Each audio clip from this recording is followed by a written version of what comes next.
Well, good evening, and welcome to week 8 and the final week of Hymnology. Originally, this course was supposed to be scheduled for 12 weeks, but we are going to end it before a good reason. That being that Wednesday nights I will begin resuming our rehearsals for praise team and praise band. And so my Wednesday night focus and efforts are going to be shifted a little bit, but Pastor Kurt and Pastor Noah are both going to be continuing theirs on emotion and the 7 arrows as well. So after this week, if you are just sorely looking to fill that void of hymnology, I encourage you to hop on over to one of their videos. But this week we end this series very appropriately with probably one of the next to maybe Just As I Am or something like that, but or Amazing Grace. This is one of the most well-known songs in Christian music. It has been remade and redone and remade and redone by, countless artists. And that song is How Great Thou Art. So this week we will dive into that, just kind of on the surface level stuff. It was written by a gentleman with a very funny name. Carl Boberg is his name. It was written in 1886. He was the original author and lyricist for this piece. But what we sing is not what he wrote. So we'll dive into that just a little bit here in a second. But the hymn itself has a very interesting name. It is German origination, and it's the tune. Where we've discussed that oftentimes the hymns have a different title than they do a melody, and the melody is actually called "O Store Good." I know, blew your mind there, didn't it? Oh, store good. Oh, store good. So that is German for "How Great Thou Art," and that was the melody that was designed for or written out and composed for this piece. I know. So when next time you see me and you recommend "How Great Thou Art," just catch me off guard and throw, "Hey, can we do "Oh Store Good" sometime soon?" So music theory wise, just we've done this every week, so I'd love to end with it. This song is in B flat. It has 2 flats, carrying with it the key of B flat, and it is in a standard 4/4 time signature, 4 at the bottom, the quarter note, and it gets 4 of those to make up one complete measure. So it's a very basic sound, very basic tune. As far as composition, but it is very well known and easily recognized and noticed. So, in case you can't tell, I'm not in the sanctuary where I usually shoot my videos. I am in the comforts of my living room, and I have my wonderful wife joining me this week because oftentimes it's good to get other points of view on and other insights on what these songs mean to other people, because I know, one, y'all have to be tired of hearing me talk, and two,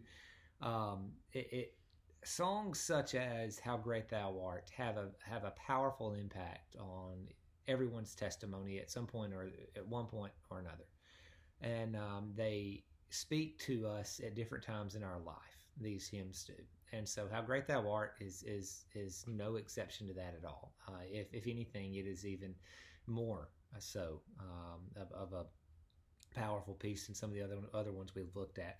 So really interesting piece about a really interesting information about "How Great Thou Art" is Boberg actually wrote this with 9 original stanzas. Okay, imagine standing up and we're about to sing "How Great Thou Art," and we don't sit down for 30 minutes, because if you did 9 stanzas with a chorus of "How Great Thou," or "Then Sings My Soul" in between every one, it would be roughly 26 minutes.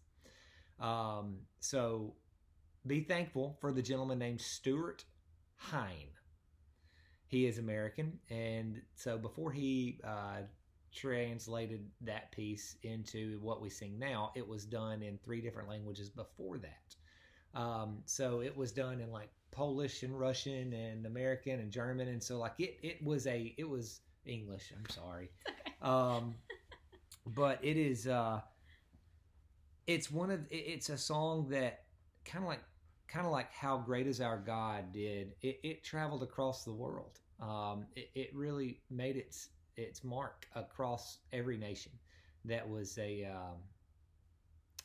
Christ believing nation, and it's often sung still, and especially in the country, what you probably don't know, in Africa, that song is one of the most played. And if you find a church that sings the praises of Jesus, they often sing "How Great Thou Art." Pretty neat there. So I felt like the language of the original text would be really difficult to sing. I sent the original text to Kurt, and I sent it to my wife as well. Kurt loved it. My wife enjoyed it. She said she wouldn't like to sing it, but I think it's really, really interesting to read, and it makes you think a little harder on some of the wording of it. I'm not going to read the whole thing, but I would like to share with you the first verse. We all know how the first verse of what we originally sing, how it goes. I want to read you the very first verse of the original text. O thou great God, when I the world consider, which thou hast made by thine almighty word, and how the web of life thy wisdom guideth, and all creation feedeth at thy board. Then doth my soul burst forth in song of praise. O thou great God, O thou great God.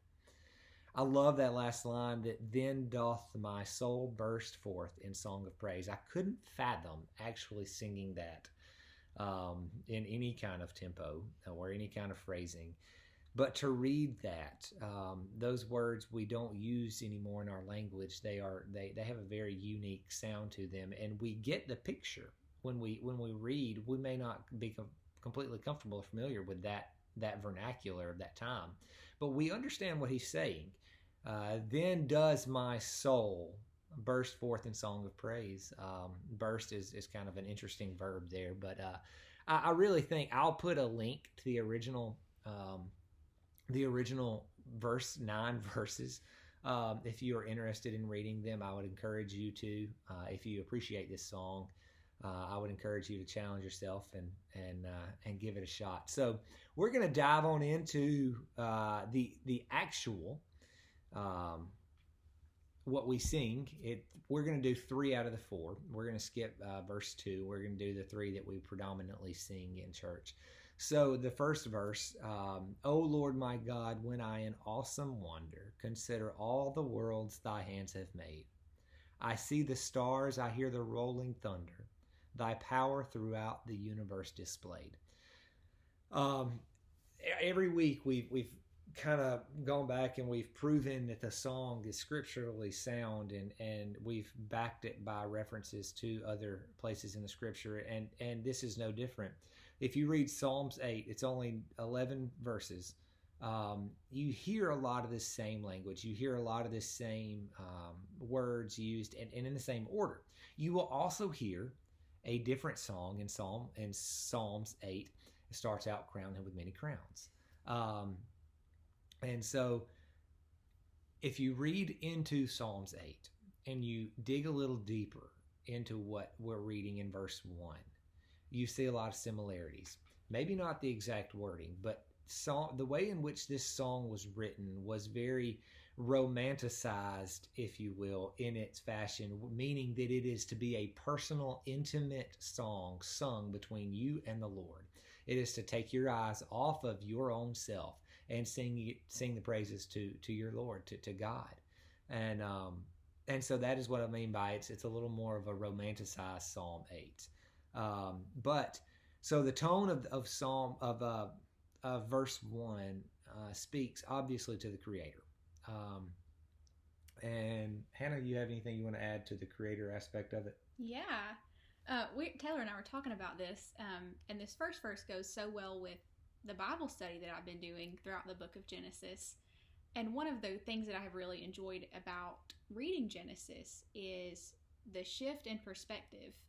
I think it's so easy for us as believers to we know that God is great and that He created the universe, but sometimes it's so easy just to think about the things that are in front of us. Like, Lord, thank you that I have food on my table. Please help me do this. And I like what this verse says and how it shifts our perspective to the miracle and the awesomeness of creation and how magnificent it was and how much power God has if He created something from nothing. Mm. And I really like the language that this uses. Consider all the worlds thy hands have made. I see the stars. I hear the rolling thunder. And it causes you to think about all of these different things that the Lord created and how we have such a gift of being able to see that, and how it really makes you think about, wow, God is so much bigger than sometimes I give Him credit for. Yeah, this verse really speaks to a lot of when we sing through this verse, we don't really stop to think about, okay, what is this giving me the opportunity to say? Especially a song that we've sung so many times as this one. This verse is full of sensory imagery. You get the consider, so you got like pondering and thinking, considering all the world. So it's not just seeing them. It's considering. It's trying to grasp and comprehend everything that our Father has created. And I see the stars. There you have the vision. I hear the rolling thunder. You have the audible creation. And so it's pretty awesome. It's pretty fantastic to see how when we sing this, we're not just singing, God, you are the creator. We are appreciating as creation ourselves. He created us. And so we are appreciating and being in, as it says, awesome wonder to the other creation that he has blessed us with. After each verse, this song is written in A-B form. So A-B, A-B, A-B, A-B. Verse, chorus, verse, chorus, verse, chorus, verse, chorus, and so forth if you sang 9 of them. But so we won't read the chorus in between. But the chorus speaks to our need for repetition in our life. How many times have you heard a sermon preached where the pastor only said the main point one time? It doesn't happen. The same thing with a lot of what we sing, especially in choruses. We hear a repeated theme, we hear repeated words, and that's because as humans, by the time, Kurt once told me this and it really stuck with me, by the time that we get tired of hearing it, somebody else is finally getting it. And sometimes we need that reminder. It's something as simple as saying, God, how great thou art. Then sings my soul, my Savior God, to thee. So, I mean, that is almost like a salutation. Then sings my soul, the welcoming. My Savior God, to thee, that is the author. That is the subject to who our soul is singing to. It's almost like I read an article where it said the chorus of this song is almost like a mini letter. Like we are getting out a piece of paper, we're writing out our thoughts to God. So then sings my soul, here are my thoughts, my Savior God, to thee. Lord, this is to you. How great thou art. And we get to sing that twice. It's pretty awesome. It's very powerful. So verse 3, we're skipping verse 2. So verse 3 is, and when I think of God, his son not sparing, sent him to die, I scarce can take it in. That on the cross, my burden gladly bearing, he bled and died to take away my sin. You got anything you want to start us with on this one? I'm going to put her on the spot. Taylor's the one that has notes. No, I think one of my favorite things about this song, like I said about verse 1, is how Taylor used the word imagery, but that's what it really does. It really takes you to very specific points. And what I love about where that leads us to is a point of, wow, God, you're so awesome and how great you are. But I think that the words used here, that God, his son not sparing, sent him to die, I scarce can take it in, that on the cross my burdens gladly bearing.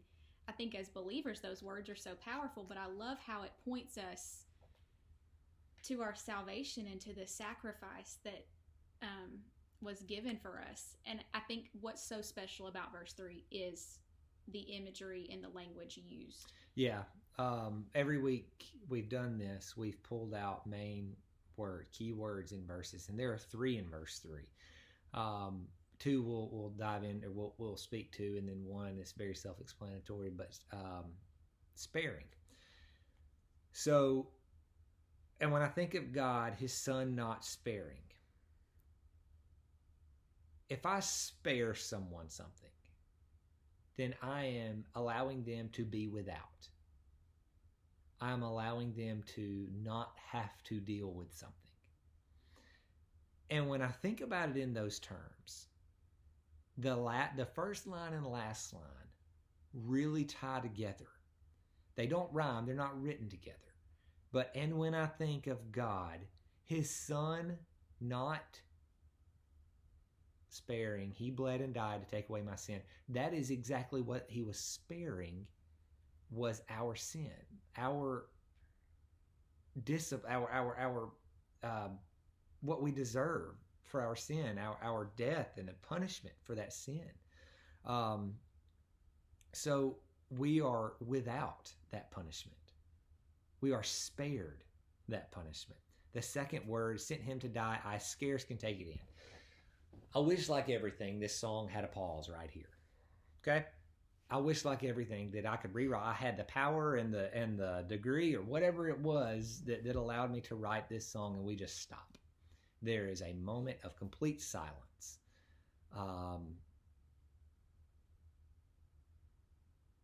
And we are able to sit in silence and truly think about what we just sang. I scarce can take it in, but do we mean it? And so when we sing through I scarce can take it in, that is like the most difficult comprehension. There is a power with scarce, and there is a mystery with scarce. There is a complexity that comes with the word scarce that when we sing, I scarce can take it in. It both means we are incapable as humans to comprehend it. It also means that it is so powerful that our emotion cannot reach around what was given up for us. And it's so humbling because we didn't deserve it. So there are 3 aspects to look at that word that all are wrapped up into that 5-word line that we glance over. Because 1, the music keeps going and that pause isn't there. But we get to the goodness. We get to that next part of that on the cross, my burden gladly bearing. All right, gladly, I don't know how much I understand what he's trying to say. Jesus Christ was not sitting on that cross with a smile. I think what he's saying is willing. Our burden, knowingly, he took it. What was it? The song we sang, King of Kings. Mm-hmm. He saw to the other side. He knew in the garden. He knew all along what burden he was bearing, and it's kind of a gut punch to think that it was gladly bore, but nonetheless, verse 3 is not just powerful but transformative. As that's kind of that is the salvific verse. That is where we glean our salvation. Verse 4, we get into the regal, royal, triumphant entry. When Christ shall come, because a lot of times when you hear this song, you get this big sound in music. Sometimes a key change, and you get this production almost. When Christ shall come with shout of acclamation and lead me home, what joy shall fill my heart. Then I shall bow with humble adoration and then proclaim, my God, how great thou art. All right, so I'll say something and then I'm going to put my wife on the spot again. With shout of acclamation, we obviously don't use that language anymore, or say anymore. That's not very old. I mean, yes, it is old as far as its age in being written. However, that's some common language. When Christ shall come with a shout of acclamation, with affirmation, with excitement, with joy, with anticipation, and lead me home. What joy shall fill my heart? Okay, so what is the response? We are excited that we are going to go to our eternal home in glory. We are excited and full of joy. But what does our joy do? What is our response to that joy? We bow in humble adoration. We talked last week about, as creation, what is our response to being in the presence of God? Yet again, bowing. We've seen falling, we've seen on our knees, we've seen bowing, and this theme, this recurrence of the same action is not a coincidence. The presence of God is going to be so powerful and so wonderful. We don't have a choice but to bow in humble adoration. I love the humility as saying, stripping us down of all pride and everything that we could possibly bring to heaven. God, it's not us. The humility, the humble adoration part really got me when I really started digging into this, because my wife will tell you firsthand, humility is definitely not one of my strongest suits sometimes. But I do appreciate that this recognizes when we are before the throne of God, we are stripped of everything that we could possibly say, God, look at what we did. I'm going to turn it over My to turn. you. No, I think if I were probably to ask you right now, what's your favorite verse of How Great Thou Art, this is probably what you would say. I think one time, Taylor, we were singing this at church, and it was for time or something, but we didn't sing the third verse, and we heard about it. We didn't sing the fourth verse. Sorry, we didn't sing the fourth verse. And I think that's because it's everybody's favorite. And as believers, I think this verse kind of encompasses something that we're all really looking forward to, and something that we are kind of, from the time that we come to know Christ, this is kind of the end goal and something that we're looking forward to. So I think I don't have any exciting commentary like Taylor, but I do think that Bill Gaither took a page out of this book when he wrote the last verse of Because He Lives. It starts, and then one day I'll cross the river. So these verses have always reminded me of each other, but they are also the most popular verses of both of those songs for good reason. I think that they're the most exciting and the most something, like I said earlier, that we really look forward to, getting to bow down and worship God in that way. So, yeah.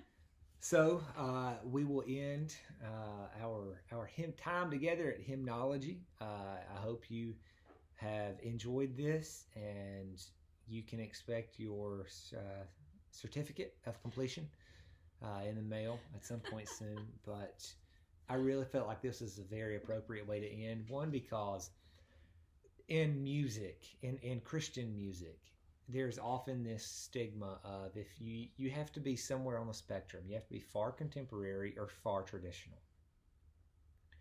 And when we get down to the simplicity and the truth of the gospel does not know a genre. The gospel does not know what end of the spectrum you are on. It doesn't care. All that we need to care about is, are we singing to the one Creator, to the one that we are in awesome wonder of His creation?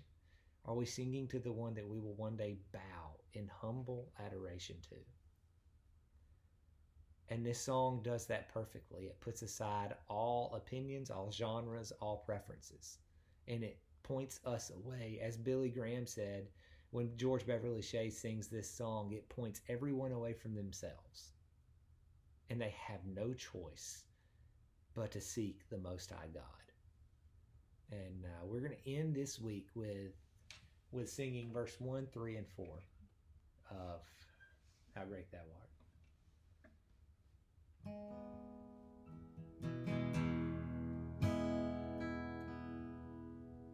Oh Lord, my God, when I in awesome wonder consider all the worlds thy hands have made, I see the stars, I hear the rolling thunder, thy power throughout the universe display. Then sings my soul, my Savior God, to thee. How great thou art, how great thou art. Then sings my soul, my Savior God, to thee. How great thou art, how great thou art. And when I think of God, his Son not sparing, sent him to die, I scarce can take it in, that on the cross, my burdens gladly bearing, he bled and died to take away my sin. Then sings my soul, my Savior God, to thee. How great thou art, how great thou art. Then sings my soul, my Savior God, to thee. How great thou art, how great thou art. When Christ shall come with shouts of acclamation and lead me home, what joy shall fill my heart. Then I shall bow with humble acclamation and there proclaim, my God, how great thou art. Then sings my soul, my Savior God, to thee. How great thou art, how great thou art. Then sings my soul, my Savior God, to thee. How great thou art, how great thou art. We love you, and we hope you have a wonderful week, and we will see you Sunday morning.